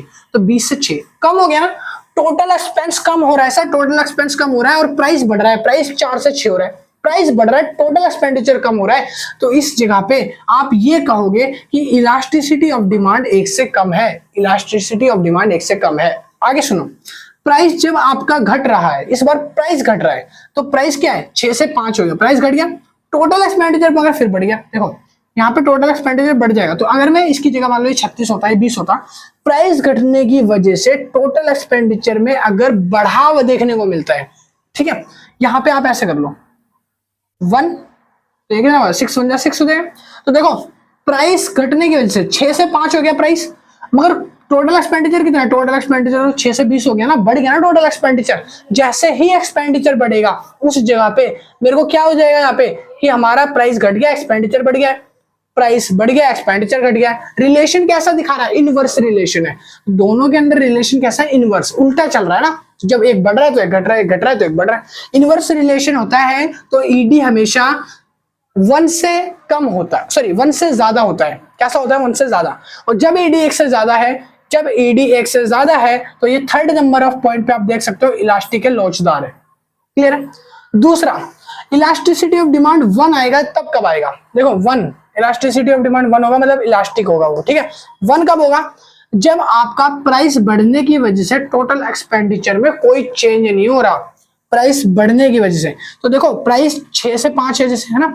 अब यहाँ पे आप इसको उल्टा कर दो, इसको उल्टा कर दो, 5 6, ठीक है, ऐसे कर दो। मान लो जब आपका प्राइस बढ़ गया, प्राइस बढ़ गया, प्राइस यहाँ पे भी बढ़ रहा है 6 से। अब प्राइस बढ़ने की वजह से मान लो क्वांटिटी में आपका कोई फर्क नहीं आ रहा, 20 पहले भी थे, 20 अभी भी है, ठीक है। आई नो यहाँ पे थोड़ी कैलकुलेशन में थोड़ी चेंज करनी पड़ेगी डिजिट, बट सपोज कर लो यहाँ पे भी 20 है, यहाँ पे भी 20 है, प्राइस में चेंज आ रहा है बट फिर भी 20 आ रहा है सर, ठीक है, क्योंकि मैं 5 4 20 और 6 के टेबल में 20 नहीं आता, तो यहाँ पे 6 के टेबल की जगह हम कुछ और ले लेंगे, ठीक है। प्राइस में जैसे कि चेंज होने, यहाँ पे लिख लो भाई 4 5 4 5 20, वरना आप बोलोगे भैया कुछ भी है, यहाँ लिख लो 4। अब देखो भाई 20 हो गया, प्राइस भी बढ़ रहा है और क्वांटिटी देखो, टोटल क्वांटिटी सेम है, 5 4 20 4 5 20, दोनों सेम आ रही है। जब आपका टोटल एक्सपेंस सेम है और क्वांटिटी जो है वो इंक्रीज हो रही है, क्वांटिटी मतलब कि प्राइस जो है बढ़ रहा है, तो प्राइस बढ़ रहा है, टोटल एक्सपेंस में कोई भी चेंज नहीं आ रहा, सब दोनों बराबर है। या फिर प्राइस घट रहा है और टोटल एक्सपेंस में कोई चेंज नहीं आ रहा, प्राइस मान लो यहाँ घट गया और फिर भी टोटल एक्सपेंडिचर में कोई चेंज नहीं आ रहा, दोनों ही सेम आ रहे हैं, बढ़ने से भी घटने से भी। जब ऐसा केस आएगा जहां पे क्वांटिटी में मतलब कि टोटल एक्सपेंस में कोई चेंज नहीं आएगा, तो यहाँ पे ईडी आपका 1 हो जाएगा, ईडी क्या हो जाएगा 1 हो जाएगा, पहला वाला केस आ जाएगा जी, ठीक है, क्लियर है, बहुत बढ़िया। तीसरे केस पे आ जाओ, ये थर्ड केस है आपका, मैंने यहाँ पे लिख दिया थर्ड वाला, ये यहाँ जगह नहीं थी तो मैंने यहाँ लिख दिया। क्या रहा है, जब ईडी आपका 1 से कम होगा, जब ईडी आपका 1 से कम होगा, तो ईडी कम होता है ये रहा सेकंड वाला, जिसमें मैंने लिखा इन इलास्टिक बेलोचदार होगा। कब कम होगा, जब आपका प्राइस बढ़ेगा और टोटल एक्सपेंस भी बढ़ेगा, दोनों के दोनों का पॉजिटिव रिलेशन होगा, एक बढ़ेगा तो दूसरा बढ़ेगा। तो प्राइस अगर 4 से 5 हो गया, बढ़ गया, तो ये भी बढ़ जाएगा, ठीक है, तो ये भी बढ़ जाएगा। बढ़ेगा कब, तो यहाँ पे मैं 6 कर देता हूँ, 5 6 30, तो ये 30 हो गया। तो जब 4 से 5 प्राइस हुआ तो 20 से 30 क्वांटिटी हो गई, क्वांटिटी भी बढ़ रही है, मतलब कि एक्सपेंस भी बढ़ रहा है और प्राइस भी बढ़ रहा है, दोनों चीजें बढ़ रही हैं। और या फिर प्राइस मान लो घट रहा है तो हमारी क्वांटिटी भी घट रही है, दोनों ही घट रहे हैं। तो जब दोनों बढ़ रहे हैं, दोनों घट रहे हैं, तो यहाँ पे दोनों का रिलेशन कैसा है सर, पॉजिटिव है, प्लस का VE, पॉजिटिव रिलेशन। जब भी रिलेशन पॉजिटिव होगा तो ईडी आपका क्या होगा, यहाँ पे ना ही वो चेंज होएगा ना ही वो शिफ्ट होएगा, वो बेलोचदार बनेगा, इन इलास्टिक बनेगा, बेलोचदार बनेगा, ठीक है, 1 से कम, ठीक है। तो ये थे आपके कॉन्सेप्ट। भाई आउटले मेथड एग्जाम में बहुत कम पूछा जाता है, वैसे पूछ लेगा तो आपको आ जाएगा, वरना कम पूछता है। बाकी फॉर्मूले वगैरह यहाँ पे लिख दिए हैं, तो आप इसका स्क्रीनशॉट ले लो, ठीक है, स्क्रीनशॉट ले लोगे ज्यादा बेटर रहेगा, आपको कोई दिक्कत आगे नहीं होने वाली, उतार लो भाई।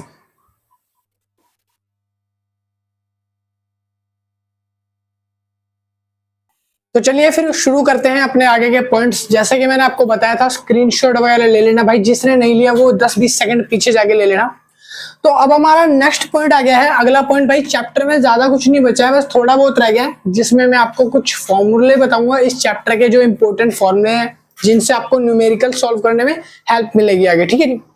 तो सबसे पहले हम बात करेंगे यहाँ पे ग्राफिकल मेथड की। ग्राफिकल मेथड है, एक बुक में आपके दे रखा है, ग्राफिकल मेथड क्या होता है वो समझते हैं। ग्राफिकल मेथड बिल्कुल आसान है, इसमें आपको इस तरह का एक डिमांड कर्व बनाना है। पहले तो इसके ऊपर आपको ये देखना है कि यहाँ पर आपका प्राइस इलास्टिसिटी कैसे लाई करेगा, ठीक है। तो चलिए शुरू करते हैं। पहले ग्राफिकल मेथड आपको बना लेना है इस तरीके का, यहाँ पे आपको अपनी प्राइस की क्वांटिटी प्राइस दिखानी है, यहाँ पे आपको अपनी क्वांटिटी यूनिट्स दिखानी है, नीचे वाली लाइन पे एक्स एक्सिस पे। फॉर्मूला इसका होता है, फॉर्मूला याद करते रहना, साथ के साथ ये फॉर्मूला नोट कर लेना भाई, बहुत जरूरी है। बहुत सारे फॉर्मूले हैं, बहुत सारे, इतने सारे हो गए कि आपको याद रखने में दिक्कत हो सकती है आगे जाके, ठीक है, थोड़ा बहुत कंफ्यूजिंग हो जाएंगे, वरना फॉर्मूला अगर टेक्निकली तौर पे समझो तो बहुत इजी है। पहला है फॉर्मूला इसका, लोअर सेगमेंट अपॉन में अपर सेगमेंट। देखो भाई, जब मेरा प्राइस 3 के पॉइंट पे था, यहाँ पे था, ठीक है, मान लो इस जगह पे मैं कुछ आउटपुट खरीद रहा था, इतने प्राइस पे इतनी क्वांटिटी खरीद रहा था, इसको मैं बोल दूंगा P3। क्या बोलूंगा भाई, P3, ठीक है। अब देखो ये जो मेरा P3 पॉइंट है, इसमें इलास्टिसिटी आप कैसे मेजर करोगे कि सर ये इलास्टिक है या इन इलास्टिक है, कैसे मेजर करोगे। तो इसके लिए फॉर्मूला क्या है, लोअर सेगमेंट अपॉन में अपर सेगमेंट। तो पहले ना P3 के नीचे वाले सेगमेंट देखेंगे हम, नीचे वाले कौन से सेगमेंट में भैया, तो नीचे वाले मतलब कि ये जो लाइन डिमांड कर नीचे जा रहा है ना, तो इसका ये वाला सेगमेंट देखो पहले, यहां से यहां तक 1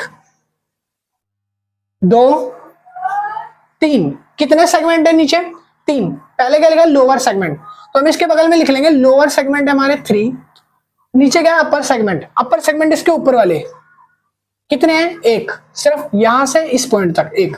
तो ये पॉइंट्स गिन रहा हूं मैं, ये लाइनें नहीं गिन रहा, मैं पॉइंट्स गिन रहा हूं। एक, ये वाला पॉइंट 2, ये वाला पॉइंट 3, तो ये मैं P1 P2 P1, तो ये पॉइंट्स गिन रहा हूँ, ठीक है। इसके नीचे कितने थे, 1 2 3, तो मैंने लिखा 3, और ऊपर कितना 1, तो मैंने 1 लिख दिया। इसको काटो, 1 को इससे काटूंगा तो कितना आंसर आएगा 3। आपको पता है जब इलास्टिसिटी 1 से ज्यादा होती है, 3 आ रहा है यहाँ पे, तो 3 में कौन सा केस लगेगा इनमें से? मैंने बोला था जब इलास्टिसिटी ना 1 से ज्यादा होती है, इलास्टिसिटी बड़ी है 1 से, ठीक है। तो यहाँ पर ये 1 तो है नहीं, तो ये तो 1 से ज्यादा है, तो यहाँ पे आप बोल सकते हो इसको ये इलास्टिक है, लोचदार है। तो ये पॉइंट कौन सा होगा, इलास्टिक। क्लियर है। दूसरा पॉइंट आ जाओ P2 पे। जब मैं P2 पे खड़ा हूं, अब P2 से देखो लोअर सेगमेंट कितने हैं, P2 से लोअर सेगमेंट है सर 2, 1 2, तो लोअर सेगमेंट हो गया 2। अपर सेगमेंट गिनो, यहाँ P2 से P3 1, P3 से P4, यहाँ पे P4 2, तो नीचे भी 2 है, 2 से 2 दोनों को काट दिया, आंसर कितना आया 1। सर आंसर 1 आ रहा है, बिल्कुल बराबर आ रहा है, तो आंसर क्या है, इलास्टिक। ठीक है। 1 से ज्यादा आ रहा है, इंफिनिटी आ रहा है, तो परफेक्टली इलास्टिक भी बोल सकते हो। 1 आ रहा है तो इलास्टिक है। अब मैं आ गया P1 पे, इस जगह पे आ जाओ। P1 पे देखो लोअर सेगमेंट कितने हैं, यहां से यहां तक, P5 कर देता है उसको, तो लोअर सेगमेंट है सिर्फ 1।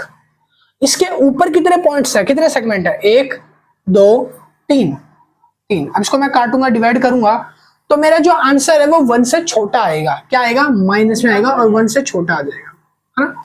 जब मेरा आंसर 1 से छोटा आएगा तो मैं यहां कहूंगा सर ईडी जो है ना वो छोटा है 1 से, और ईडी जब 1 से छोटा होता है ना तो इसको इन इलास्टिक मतलब बेलोचदार बोलते हैं। क्या बोलेंगे इसको, इन इलास्टिक। बस जी यही था ग्राफिकल रिप्रेजेंटेशन, ग्राफिकल मेथड यही था, बस आपको ग्राफ की मदद से समझाना है। जब आपका ईडी बराबर हो, जिसमें आपका ऊपर वाला सेगमेंट नीचे वाला सेगमेंट बराबर है, तो आप लिखोगे आपका इलास्टिक है। जब आपका लगेगा यहाँ पे ईडी बड़ा है 1 से, तो इसको परफेक्टली इलास्टिक, जब ईडी 1 से कम है तो इन इलास्टिक हो जाएगा। क्लियर हो रहा है, बहुत बढ़िया। चलिए अब शुरू करते हैं। दूसरा हमारा है अर्क इलास्टिसिटी, सॉरी अर्क इलास्टिसिटी। ठीक है भाई, अर्क इलास्टिसिटी में आपका वही फॉर्मूला लगेगा जो मैंने स्टार्टिंग में पढ़ाया था। जैसे कि आपको याद होगा डेल्टा क्यू अपॉन में डेल्टा पी, डेल्टा मतलब होता है चेंज, डेल्टा क्यू मतलब क्वांटिटी चेंज अपॉन में प्राइस चेंज, मल्टीप्लाई में पी अपॉन में क्यू। अब ये 3 फॉर्मूले मैंने यहां लिखे, इनको देखो। जब परसेंटेज चेंज, जब डेल्टा क्यू जो है वो बढ़ेगा तब हम इसको बोलेंगे इलास्टिक। जब डेल्टा क्यू मतलब क्वांटिटी चेंज गिर जाएगा, घटेगा, तो हम बोलेंगे इन इलास्टिक। और जब डेल्टा क्यू बराबर होगा डेल्टा पी के, मतलब क्वांटिटी जो मिल रही है और जो प्राइस मिल रहा है दोनों सेम है, इस जगह पे हम इसको बोलेंगे यूनिटरी इलास्टिक, जिसमें मैंने बताया था ED is equal to 1, ED 1 होता है। तो ये 3 सिचुएशन यहाँ पे लगेगी। पहले सिचुएशन में आ जाओ। पहले सिचुएशन में देखो क्या है, प्राइस आप कितना भी ऊपर नीचे लेके जाओगे आपके क्वांटिटी यही रहेगी सेम। क्वांटिटी वाली लाइन कहाँ है, सेम है बिल्कुल, है ना। क्वांटिटी में चेंज ना बढ़ेगा ना घटेगा। और जब क्वांटिटी में चेंज हो ही नहीं रहा, ना खिंच रहा है ना बढ़ रहा है, तो ये क्या होगा, पूरी तरह से परफेक्ट क्या होगा, इलास्टिक होगा। भाई चेंज नहीं आ रहा, चेंज तो हो ही नहीं रहा है, डिमांड देखो ना क्वांटिटी वहीं पे, तो सर ये हमारा इनमें से कौन सा हो जाएगा, सर ये हो जाएगा ईडी इज इक्वल टू 0। क्या हो जाएगा, ईडी इज इक्वल टू 0। जहां पे हम बोलेंगे इसको परफेक्टली इन इलास्टिक। क्या बोलेंगे, परफेक्टली इन इलास्टिक, मतलब कि क्वांटिटी में चेंज वगैरह थोड़ा होगा या बिल्कुल भी नहीं होगा, तो इसको इन इलास्टिक बोलेंगे। ठीक है, तो यहाँ पे आप लिख लो इन इलास्टिक। समझ आ गया। चलो दूसरे की तरफ चलते हैं। सेकंड वाला पॉइंट हमारा ये रहा, सेकंड वाला, ये फर्स्ट था। सेकंड वाले में आप देख रहे होंगे ये मैंने बना दिया आईसी कर्व। अब यहाँ पे देखो जब प्राइस मेरा इस जगह था तो मैं इतनी क्वांटिटी ले रहा था, जब प्राइस डाउन हुआ तो मैंने क्वांटिटी बढ़ा दी, और जितना प्राइस डाउन हुआ है उतनी ही क्वांटिटी बढ़ाई है। मतलब कि प्राइस में जो चेंज आया है उतना ही क्वांटिटी में चेंज आया है, तो मतलब दोनों बराबर है। जब मैंने बताया था जब मेरा क्वांटिटी का डेल्टा चेंज होगा और जब परसेंटेज प्राइस का डेल्टा चेंज होगा और दोनों बराबर होंगे तो हमारा यूनिटरी इलास्टिक होगा, ईडी इज इक्वल टू 1 आएगा। तो इसमें ईडी क्या है, 1 है। ये है यूनिटरी इलास्टिक। बेलोचदार नहीं है, ये बेलोचदार नहीं है भाई, ये लोचदार है। क्या है, लोचदार, मतलब पूरी तरह से 1 आ रहा है, बेलोचदार नहीं है। ठीक है, ईडी इज इक्वल टू 1 है। लास्ट वाले पे आ जाओ, थर्ड वाले पे। ये हमारा थर्ड वाला। यहाँ पे देखो क्वांटिटी में चेंज कितना हो रहा है, प्राइस में चेंज देखो कितना हो रहा है। प्राइस सेम है, प्राइस ये रही प्राइस की लाइन, ये मेरा प्राइस है, ये वाला प्राइस। ठीक है, प्राइस में कोई चेंज आ रहा है? प्राइस बोल रहा है मैं तो भाई सेम ही हूँ, 85 रुपए प्राइस कर रखा है मैंने, मगर जब मेरा प्राइस 50 है तो कभी मैं इतनी क्वांटिटी ले रहा हूँ, कभी मैं यहाँ ले रहा हूँ, कभी मैं यहाँ पे 50 क्वांटिटी कर रहा हूँ, तो मैं प्राइस में ये हिसाब से क्वांटिटी को इंक्रीज कर रहा हूँ और डिक्रीज कर रहा हूँ, क्वांटिटी में चेंज बढ़ रहा है और घट रहा है।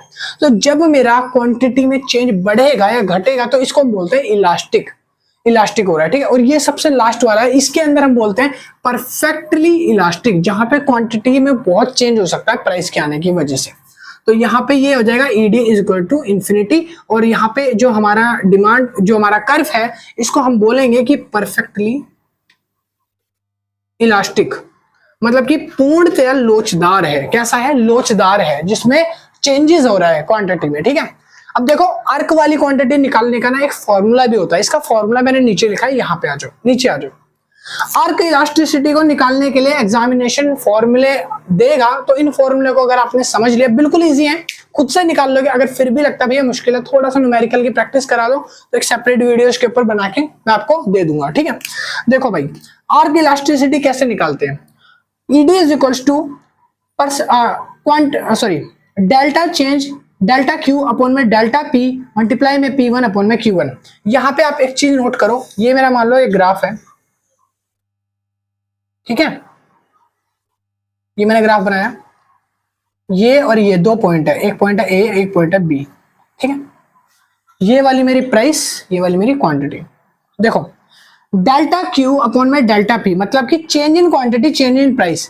क्वांटिटी में जो चेंज आया है ये वाला, प्राइस में जो चेंज आया है ये वाला, मल्टीप्लाई बाय P1 अपॉन में Q1। जो नया प्राइस होगा और जो नई क्वांटिटी होगी उससे इसको मल्टीप्लाई करके ऐसे सॉल्व करना है, ठीक है।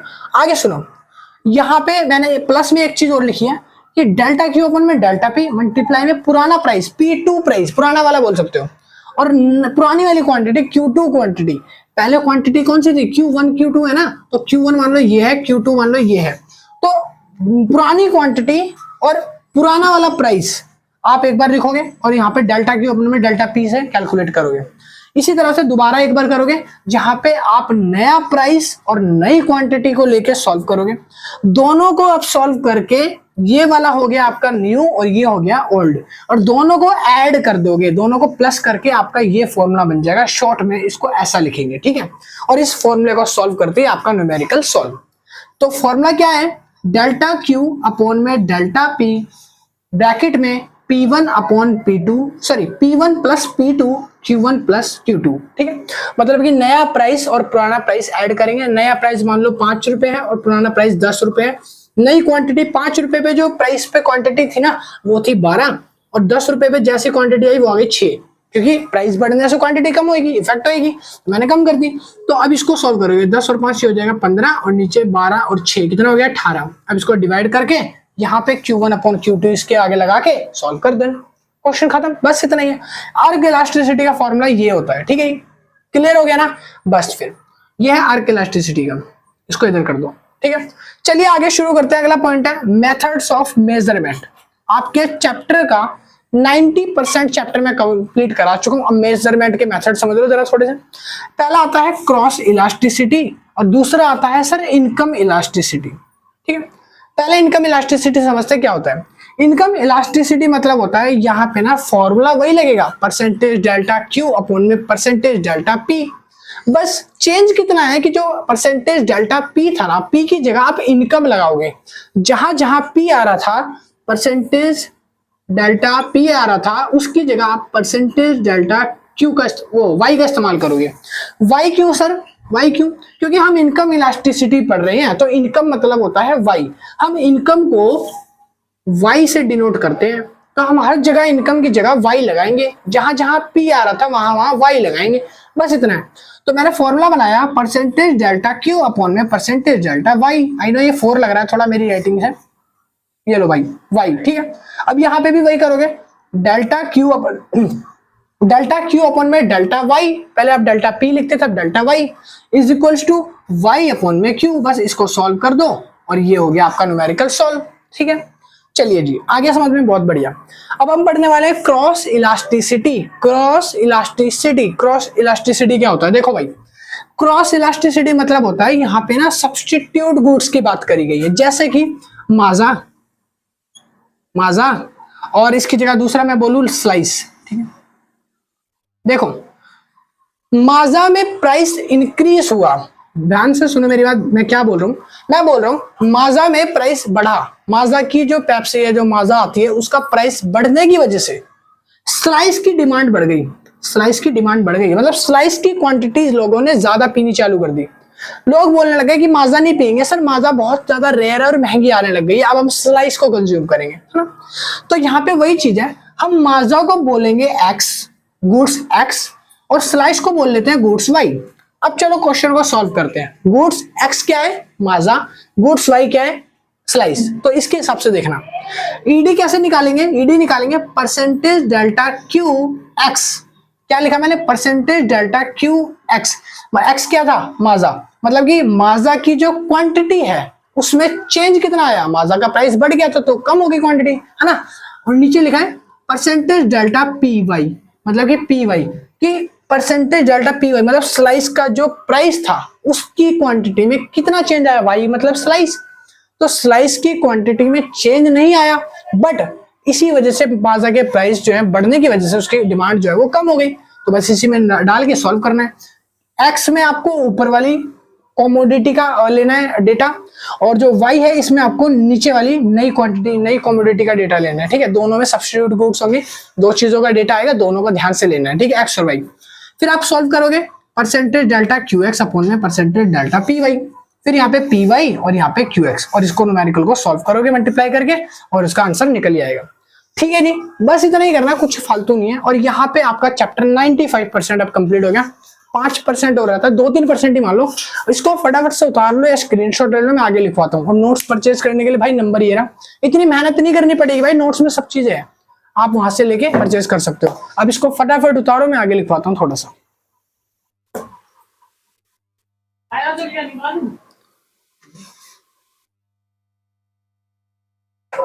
कॉन्ग्रेचुलेशंस भाई, आप सबका चैप्टर जो है वो खत्म हो चुका है ऑलमोस्ट, बहुत सारा, ठीक है। छोटा सा पॉइंट रह गया, बस 5 मिनट और लूंगा फिर, ठीक है। उसके बाद मेरे को अपनी एडवर्टाइजमेंट भी करनी होती है, आप लोगों को पता, नोट्स वगैरह के लिए ये ले लो, वो तो करना ही पड़ेगा, ठीक है। क्या करें, प्रोडक्शन वाले मानते थोड़ी है बिना सब चीजें करे। तो शुरू करते हैं। हमारा लास्ट पॉइंट रह गया छोटा सा। मैंने आपके सामने 3 डायग्राम बना रखे हैं। अब इन डायग्राम में हम ये पहचानेंगे सिर्फ और सिर्फ कि किसका ईडी जो है 1 से कम है, किसका इलास्टिसिटी ऑफ डिमांड 1 से ज्यादा है। जिसका इलास्टिसिटी ऑफ डिमांड 1 से कम होगा तो उसको हम बोलेंगे इन इलास्टिक, ठीक है। और जिसका इलास्टिसिटी ऑफ डिमांड 1 से ज्यादा होगा उसको हम बोलेंगे इलास्टिक।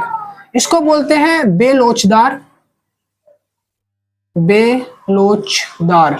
देखो मेरी हिंदी कितनी अच्छी है ना। दूसरा इसको बोलते हैं लोचदार।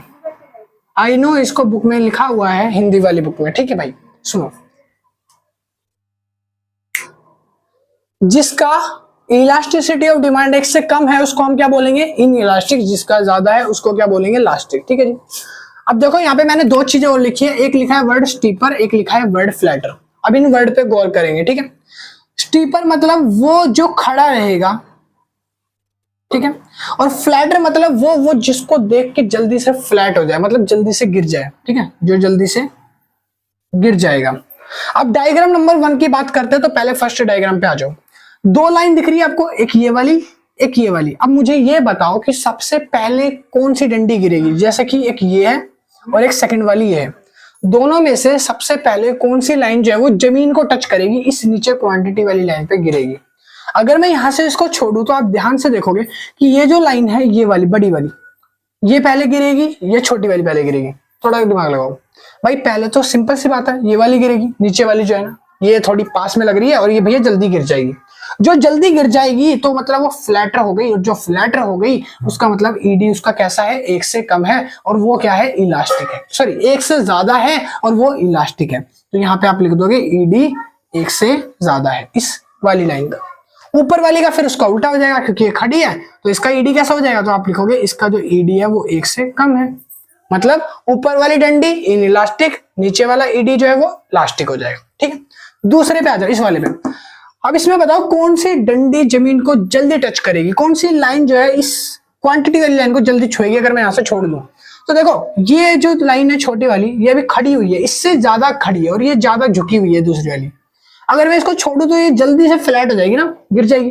तो ये जल्दी से फ्लैट हो रही है, तो इसका जो इलास्टिसिटी डिमांड है वो 1 से ज्यादा हो जाएगा, है ना। और अब ये देखो, अगर मैं इसको छोड़ूं, जमीन पे गिराने की सोचूं, तो ये पहले धीरे धीरे सरकती हुई यहाँ तक पहुंचेगी, फिर इसके आगे पहुंचेगी। तो इसका जो ईडी है बेसिकली वो 1 से कम पाएगा, है ना। तो ये हो जाएगी हमारी इनइलास्टिक, ये हो गई इलास्टिक। फिर से समझ आ गया। चलो तीसरे वाले केस में आ जाओ, इसमें देखते हैं, आपसे फिर से पूछते हैं। अब इसमें बताओ कौन सा पहले गिरेगा, कौन सा खड़ा रहेगा। ये वाली लाइन देखो, ये बिल्कुल स्ट्रेट है, ये तो गिरेगी तो भैया बहुत टाइम लगेगा, इधर आने में, यहां तक आने में टाइम लगेगा, फिर जाके गिरेगी।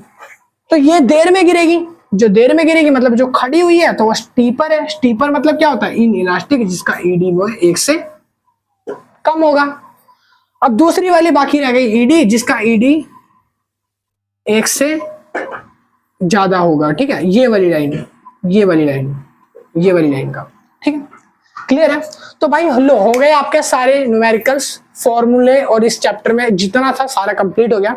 अब करने का टाइम है एडवर्टीजमेंट। भाई नोट्स वगैरह बाय करने हो तो खरीद लेना, ये रहा नंबर, ठीक है। मैसेज कर देना व्हाट्सएप पे, जिसको भी नोट्स परचेज करने हो परचेज कर सकता है। और जितने भी चैप्टर वाइज लिंक है सारे डिस्क्रिप्शन में डाल दूंगा, तो डिस्क्रिप्शन से एक एक करके सारी वीडियो को वॉच कर सकते हो।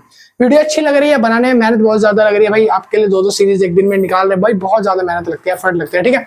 तो लाइक शेयर एंड सब्सक्राइब करते हुए जाना, अच्छा लगे तो, नहीं लग रहा तो कोई दिक्कत नहीं आ रही भाई, दूसरे चैनल पे भी बहुत पड़ी है ऐसे, ठीक है। हाँ, और मैं मिलता हूँ नेक्स्ट वीडियो में। इसके न्यूमेरिकल्स की वीडियो अगर आपको चाहिए तो आप बता देना। वैसे न्यूमेरिकल्स सिर्फ उन्हीं फॉर्मूले पे आएंगे जो मैंने यहाँ लिखवाए थे। अगर आपको लगता है कि मेरे को फॉर्मूले समझ आ गए, मैं खुद से कर लूंगा, तो कोई दिक्कत वाली बात नहीं है भाई। न्यूमेरिकल बिल्कुल ईजी है, आप खुद से ट्राई करोगे एक बार हो जाएंगे, ठीक है। चैप्टर में इसके अलावा कुछ नहीं है, बस इतना ही था। मिलता हूँ नेक्स्ट वीडियो में, सही हो, टाटा बाय बाय। अगर किसी का कोई डाउट है तो कमेंट सेक्शन में ड्रॉप कर देना। अमाउंट बता दूं, प्राइस 120-130 रुपए नोट्स के प्राइस है, जिसको लेना है वो कॉन्टैक्ट कर सकता है, ठीक है। Thank you, keep watching. बाकी कमेंट में ड्रॉप कर देना, बाय बाय।